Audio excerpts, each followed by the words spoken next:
Kids Radio Show.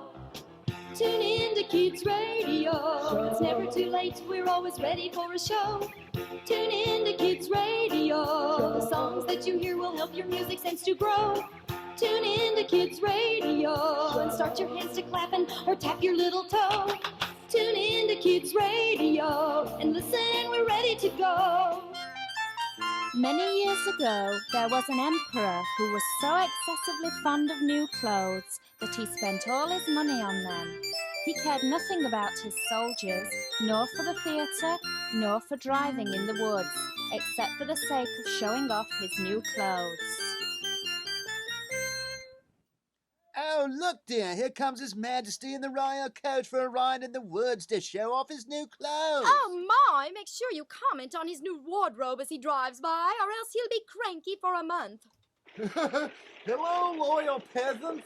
Nice day for a ride in the woods, don't you think? My, what a beautiful purple sash you have on with matching shoes, Your Majesty. Oh, thank you. They're new, you know. And that's a right spot orange shirt you're sporting, set off with chartreuse tights, Your Majesty. Yes, those are new also. Good day. The emperor had a costume for every hour in the day, and instead of saying as one does about any other king or emperor, he is in his council chamber, the people here always said, the emperor is in his dressing room. Yes, clothes of the finest sorts always ended up on the emperor. Well, where do you think clothes are supposed to end up? On the cat?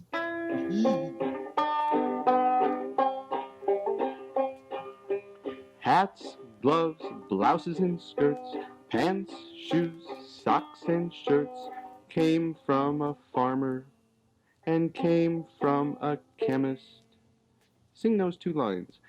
Came from a farmer and came from a chemist and ended up in the store somewhere, then they ended up on you. Now each time we sing it through, we're going to add a few more lines in the middle. Okay, everybody ready? Sing. Hats, gloves, blouses and skirts, pants, shoes, socks and shirts came from a farmer and came from a chemist, then sent to the thread spinner and sent to the cloth weaver. Sing those two. Sent to the thread spinner and sent to the cloth weaver and ended up in store somewhere, then they ended up on you. Everybody, hats, gloves, blouses and skirts, pants, shoes, socks and shirts came from a farmer and came from a chemist. Good. Then sent to the thread spinner and sent to the cloth weaver, then sent to the garment maker created by designers. Sing that. Sent to the garment maker created by designers and ended up in a store somewhere, then they ended up on you. Sing hats, gloves, blouses and skirts, pants, shoes, socks and shirts came from a farmer and came from a chemist, then sent to the thread spinner and sent to the cloth weaver, then sent to the garment maker created by designers, helped by lots of office workers, carried by transportation people, and ended up in a store somewhere, then they ended up on you. One more time now. Let's see how fast we can do it, okay? Hats, gloves, blouses and skirts, pants, shoes, socks and shirts came from a farmer and came from a chemist, then sent to the thread spinner and sent to the cloth weaver, then sent to the garment maker created by designers, helped by lots of office workers, carried by transportation people, and ended up in a store somewhere, then they ended up on you. We'll return for more Kids Radio Show right after this. Life was very gay in the great town where the emperor lived. he would have a parade on the slightest and silliest excuse. Sire, I have been going over your most recent edict that you had posted over the entire kingdom, which stated your thoughts on what the fashionable length of robes should be this spring. I'm the queen of this kingdom, and yet it's the emperor who dictates fashionable dress. Well, you're an empress, not a queen, dear. And yes, old court minister, robes will be just below the knee this year. What's the difference? Oh, about 2 inches longer than last year's robes. No, dimwitty. The difference between a queen and an empress. Oh, well, you know, I don't really know that one. Goodness. Sire, as your old court minister, I must inform you that you have used punctuation marks entirely incorrectly in this edict on spring fashion you posted. You see, you used a comma when you should have used a period, and you used an exclamation mark when you should have used a question mark, and it just keeps on going. Punctuation. What an excellent reason to have a parade through the town. I can wear my new customized jam shorts with my red Nehru jacket. Hoo-hoo! Come on, Empress! Oh, dear. Not another parade. The man is so trite.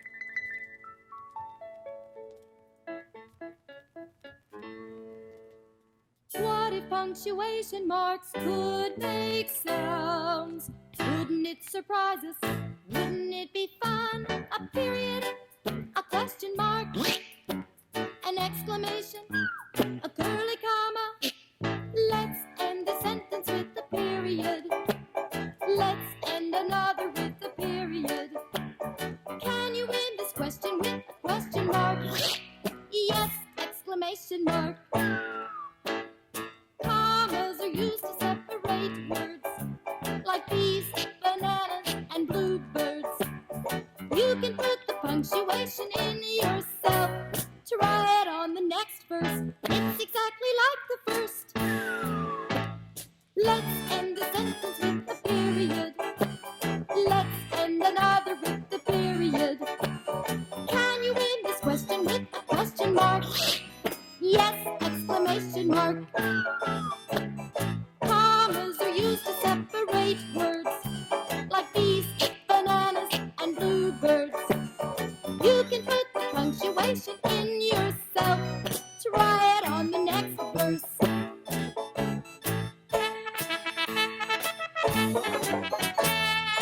Let's go downtown and see the big parade. We'll find a place to watch that's in the shade. Jugglers, clowns, and the circus band will go by announcing the greatest show in the land. Now you know the sounds of punctuation. It was a surprising revelation. You can put the punctuation in yourself by learning punctuation marks in this punctuation parade.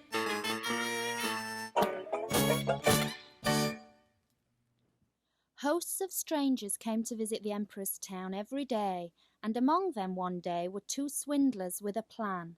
They gave themselves out as weavers and said that they knew how to weave the most beautiful fabrics imaginable. Not only were the colours and patterns unusually fine, but the clothes that were made of this cloth had very peculiar and mystical qualities. The Emperor sent for these new weavers at once. So, weavers, people tell me you spin a good yarn to make very fine clothes. What say you? Indeed, your worship, in colors and patterns so fine you can't believe your eyes. But the strange thing about our work, you gullibleness, is that clothes made from this cloth have a peculiar quality of becoming invisible to every person who is not fit for the office he or she holds, or who is impossibly dull. Ooh, goody, goody. Those must be splendid clothes. By wearing them, I would be able to discover which men and women in my kingdom are unfitted for their posts. I shall distinguish the wise men from the fools, because the fools will think I'm not wearing any clothes. In the buff in their eyes, so to speak. Exactly, sire. How wise you are. Yes, so I've been told. Well, I certainly must order some of that stuff to be woven for me. Excellent, Your Majesty. First, we shall need a lot of your finest silks and rolls of your purest gold thread. And of course, lots and lots of money in advance so we can begin work at once, your loadedness. Well, yes, whatever you say. So the Emperor did what the weavers asked. They put up 2 looms and pretended to weave, but they had nothing whatever upon their shuttles. They had stashed the fine silks and rolls of purest gold thread in their own bags, while they worked away at the empty looms far into the night. But this also gave the Emperor time to think, and he became impatient whenever he thought. I sure would like to see how those weavers are getting on with the cloth. But wait a minute here. They said anyone unfit for their post, or just plain stupid, would not be able to see it. Well, I certainly don't have anything to worry about, but I think I'll send someone else there first to see how things are going. I know, I'll send my faithful old court minister to the weavers, yeah. He's a clever old codger that fulfills his duties very well, so he'll be best able to see how the stuff looks. So the good old minister went into the room where the 2 swindlers sat working at the empty loom. He opened his eyes very wide when he noticed he couldn't see anything on the loom, but he took care not to say so. So, old minister, don't you think our cloth has good pattern and beautiful coloring? Come on, sir. Why don't you say anything about our stuff? You do see it, don't you? What? Oh, yeah, of course I do. Yeah, quite beautiful. Very charming. Yeah, such patterns and such colors. I will certainly tell the emperor that the stuff pleases me very much. Yeah. The swindlers went on to name all the colours and described the peculiar pattern, and the old court minister paid great attention to what they said so as to be able to repeat it when he got home to the emperor. Then the swindlers went on to demand more money, more silk, and more gold to be able to proceed with the weaving. But they put it all into their own pockets. Not a single strand was ever put into the loom, but they went on as before, weaving at the empty loom, taking breaks every once in a while to count the coins they embezzled. Lots of coins.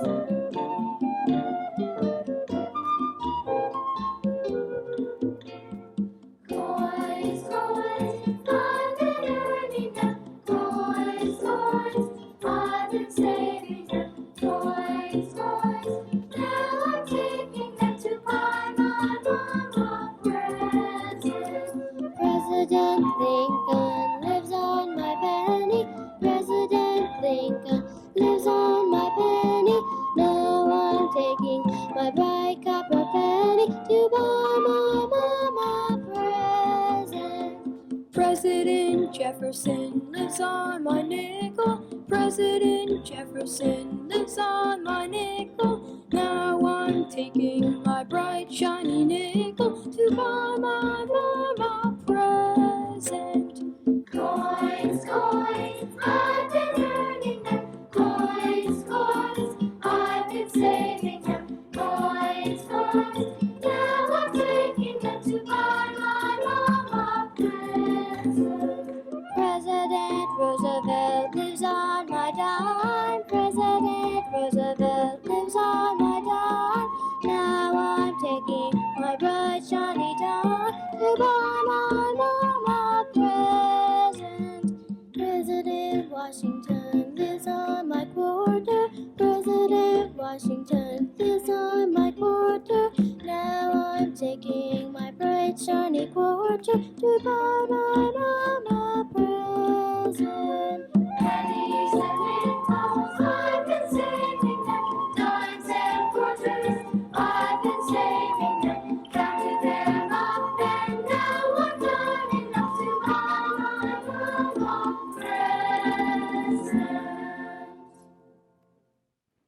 The emperor soon sent another court official to see how the stuff was getting on and if it would soon be ready. The same thing happened to him as to the old minister.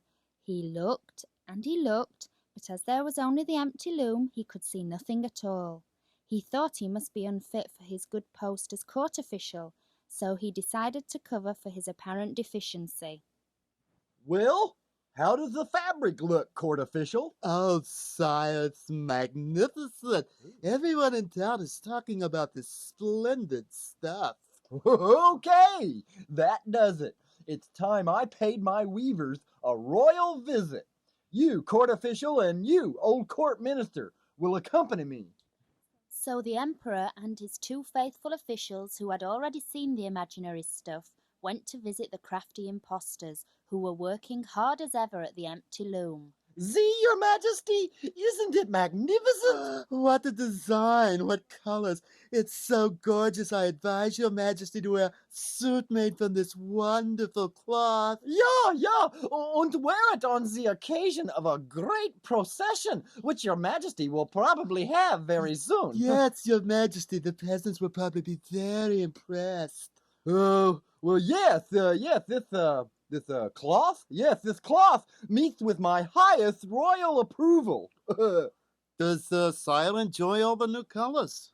The colors, yes.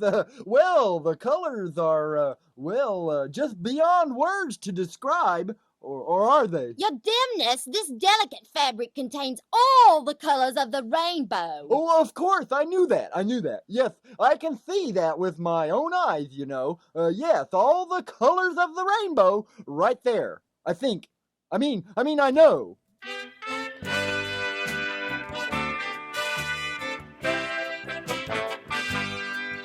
What color could a flower be? Here's a color that a flower could be. We have all the colors of the rainbow. What color could a tree be? Here's a color that a tree could be. We have all the colors of the rainbow. What color could a butterfly be? Here's a color butterflies could be. We have all the colors of the rainbow. What color could the sky be? Here's a color that the sky could be. We have all the colors of the rainbow. There's seen on everyone and everything. Each one with a special gift to bring. They brighten up the world and make you want to sing. We have all the colors of the rainbow.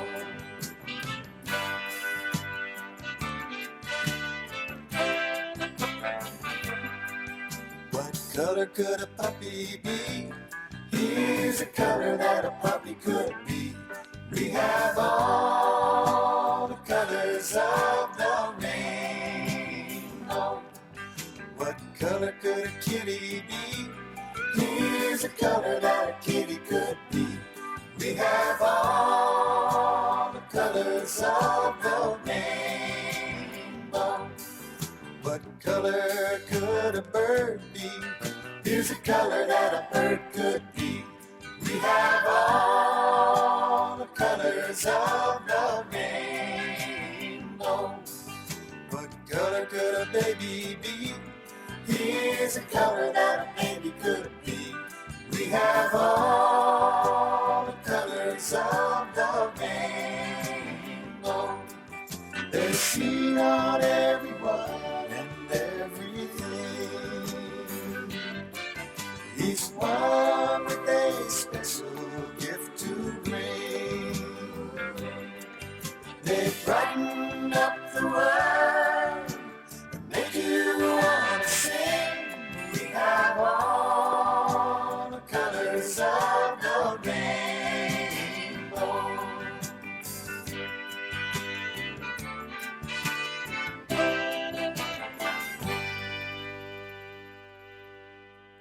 We'll be back with more Kids Radio Show in a moment.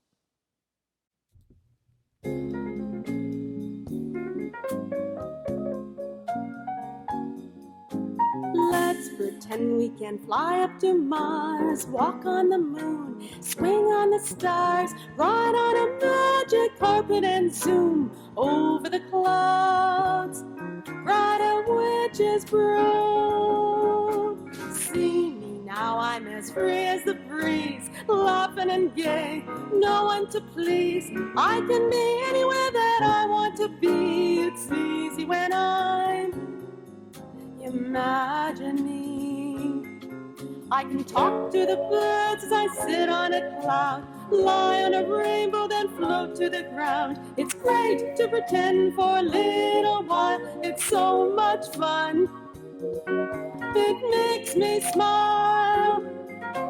Let's pretend we can fly up to Mars, walk on the moon, swing on the stars, ride on a magic carpet and zoom over the clouds, ride a witch's broom.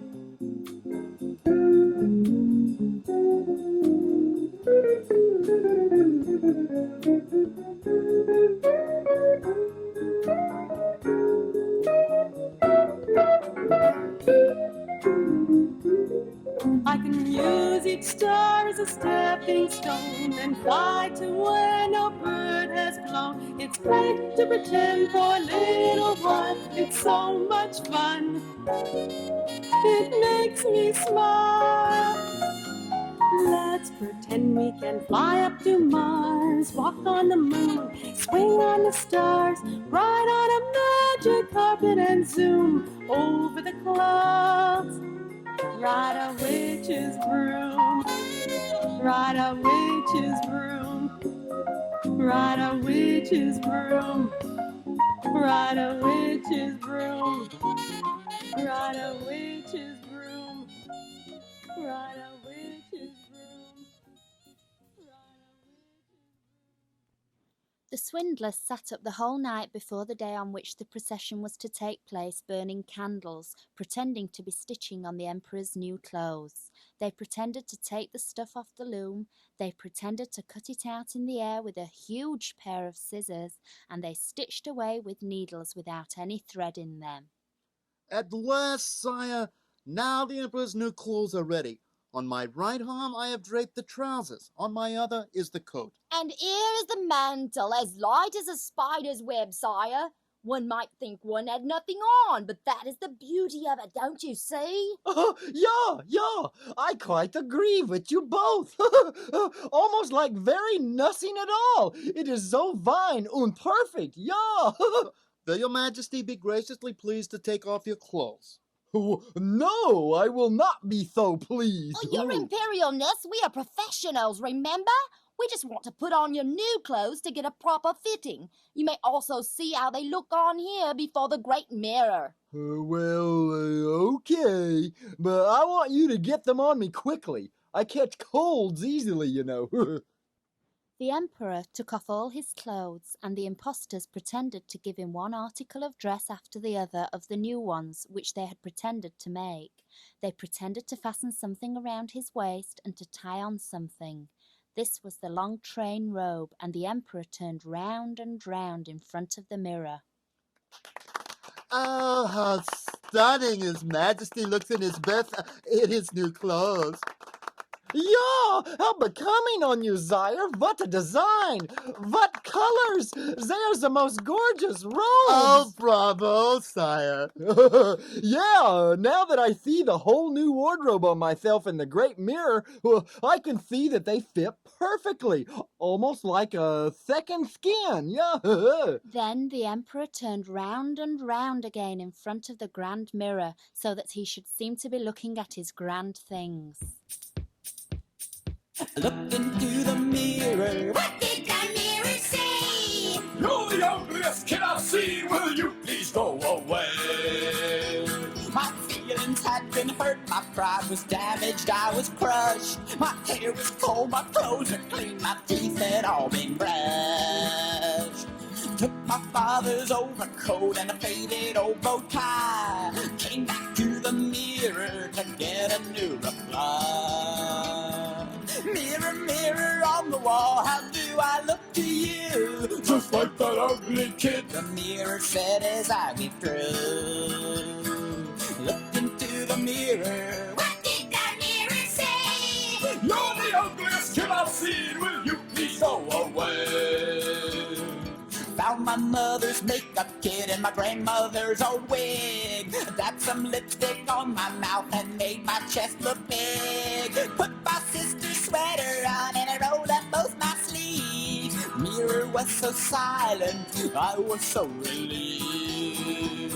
And finally the mirror spoke and made me feel so glum. It said, You're still weird and ugly. how come? Looked into the mirror. What did the mirror say? You're the ugliest kid I've seen. Will you please go away? Couldn't fool that mirror, no matter how I tried. I spent money, time, and energy, and lots of nights I cried. I realized that though it's good to see the way you look, what's important is who you are. That's what I mistook.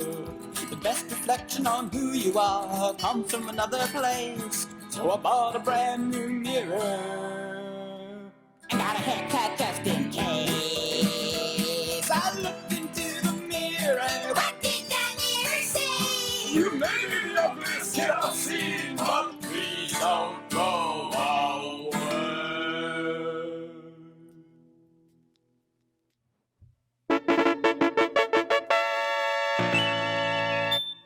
Majesty, that is the signal for the grand procession to celebrate breakfast to begin.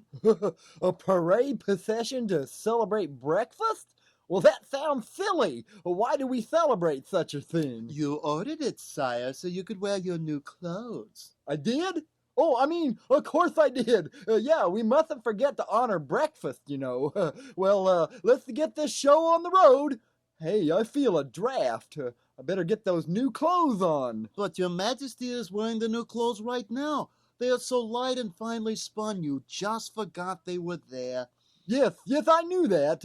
I did. Oh, here comes the Empress. This new outfit will really wow her. She loves surprises. Hurry up, dear. The procession is about to begin. Oh, the townspeople are gathered in the streets to watch us march in the parade, and I just know that... Ah! See? I told you she'd be surprised. How do you like my new clothes? But you're stark raving. Oh, now remember, anyone who can't see the clothes is either unfit for their post or stupid. Well, you've accomplished them both. You're stark raving mad. There was a man and he was mad and he jumped into the pudding bag. The pudding bag, it was so fine. He jumped into a bottle of wine. The bottle of wine, it was so clear. He jumped into a bottle of beer.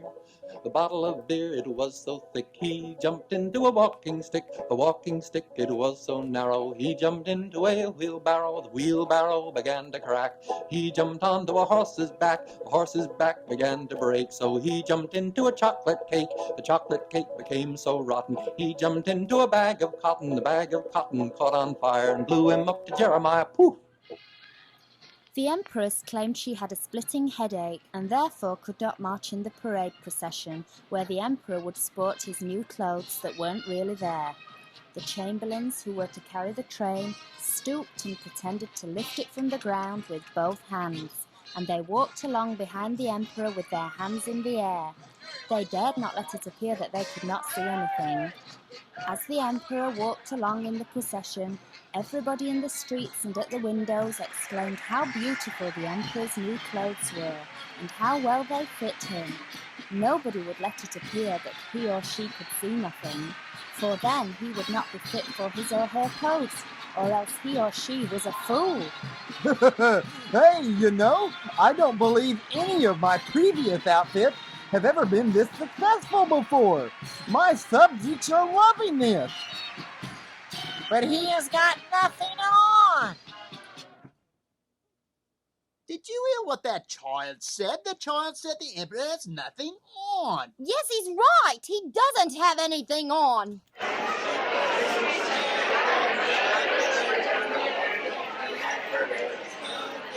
The Emperor squirmed, for he knew it was true.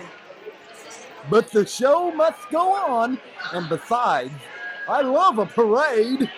So he held himself stiffer than ever, and the chamberlains held up the invisible train as he strutted down the street. We're marching shoulder to shoulder to demand equal rights for kids. We're not just cute, we're important.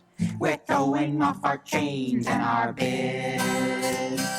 Children of the world, it's time to unite. It's time to organize and stand up for what is right. We've got nothing to lose but our diapers and our pins, and if we all stick together, I know that we can win. Oh, we're marching shoulder to shoulder. Being less than 3 feet tall is now in style. We're the front for kids' liberation. Spare the rod and spoil the child. Down with children, we'll speak only when they're spoken to. We ain't just kids, we're human beings too, you know. We wanna be heard, and we know that we'll be seen. No, we won't trust anybody who is over 13. Oh, we're marching shoulder to shoulder. We're gonna speak up when we've got something to say. Suppose they gave a birthday party and nobody came. Go to bed! Oh no, we won't go! Oh no, we won't go! We're marching shoulder to shoulder, down with playpens and nursery schools. Climb out of your high chairs, this fight is for you. We want bread and roses and chocolate too. We're tired of being pampered, we're tired of being coddled. We're making Molotov cocktails from baby bottles. Oh, we're marching shoulder to shoulder. The times they will change one day. Oh, they can send us to our rooms and they can yell and they can spank us. They can make us go to bed, but one day they're gonna thank us. 1, 2, 3, 4, lower the doorknobs on the doors. 5, 6, 7, 8, don't eat the dinner on your plate. 1, 2, 3, 4, lower the doorknobs on the doors. 5, 6, 7, 8, don't eat the dinner on your plate. 1, 2, 3, 4. Are you out there? Yeah, Mom. Well, come in quick and wash up. Dinner's ready. Okay. Hey, guys, I gotta go now. I'll see you all later, and good luck. We'll return for the conclusion of Kids Radio Show after this. This is Miss Carolyn inviting you to tune in to Kids Radio Show again next week at the same time. Kids Radio Show episodes are written by Kel Pickens with musical planning by Carolyn Meyer. All shows are co-produced by Carolyn Meyer and Kel Pickens. Narration by Joy Fieldsend. Some characters played by Pat Glass. Till next week, bye!